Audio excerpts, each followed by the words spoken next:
Hey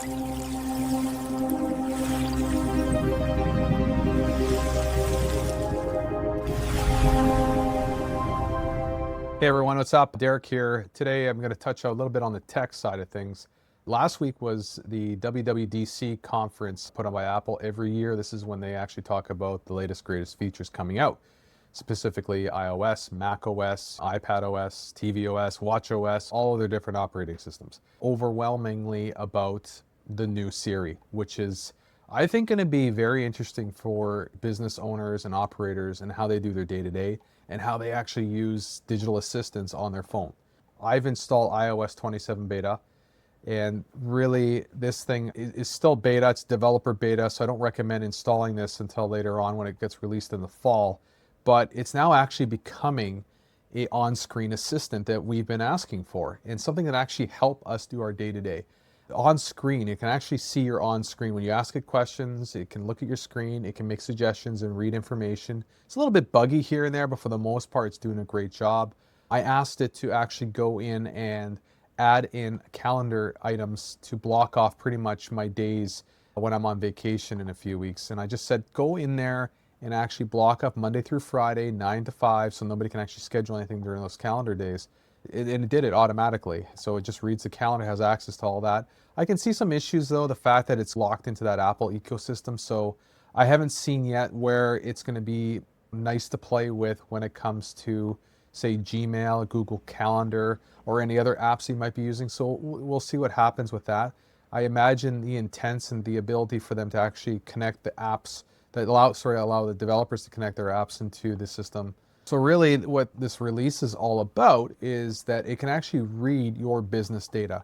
It can see the convenience and factor in making things really easy. There are obviously concerns about that. And these are legitimate things to kind of keep in mind as we use those tools, but also as our staff and our teams use these as well. I'm going to walk through something what Siri can do here. Hey Siri, can you go ahead and create an event on my calendar? Now, as you can see, the bubbles come up and it's processing and asking me what do I want to call the event. So I want to call it Derek's Tasks. There you go. It's gone ahead and created the event in here.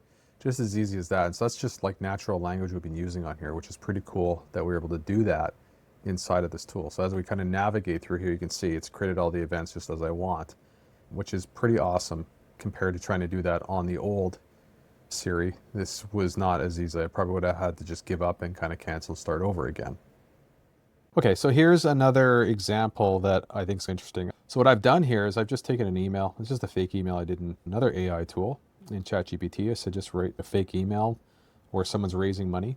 And we're going to use Siri to actually summarize this, because I don't know about you, but reading these long emails is tedious sometimes. Yes, there's a lot of detail, but I just want to kind of get to the point as I'm browsing through emails. Okay, so what we're going to do is ask Siri to go ahead and clean up this email and present it in just several bullet points here. But as you can see here, it's giving me a summary in 4 bullet points now. So company achievements, next phase, external capital, current status. Just makes it a lot easier to read all this. Instead of going through an entire email, you still read the whole email, but it just makes it really easy to kind of capture all that. And then you can pop back into the Siri app, which looks very similar to what you've had with ChatGPT or Claude or any other tool, AI tool.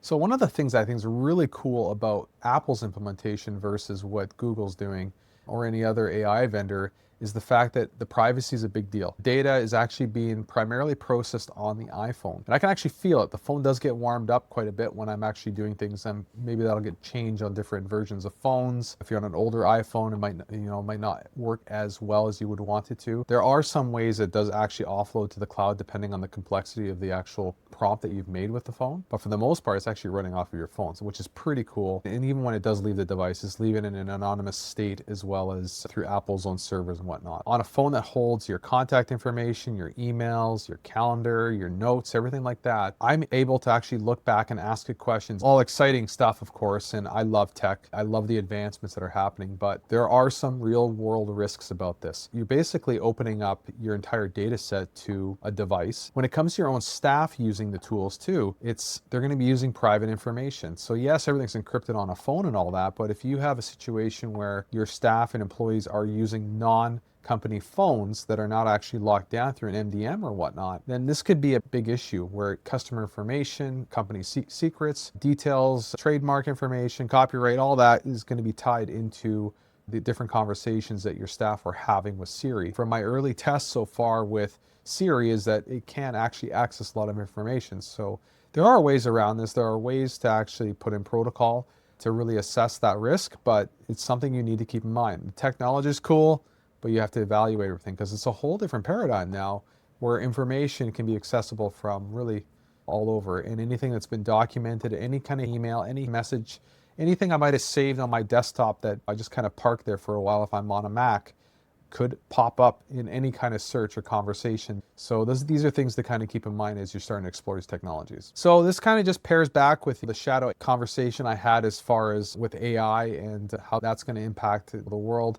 Really watch out for more content on this as some of this new technology evolves. I'll have more stuff on tech-enabled tools as well. That'll be coming on how that impacts a business owner, operator. So stay tuned on that. Of course, subscribe to the channel to get more information on that, and we'll see you soon.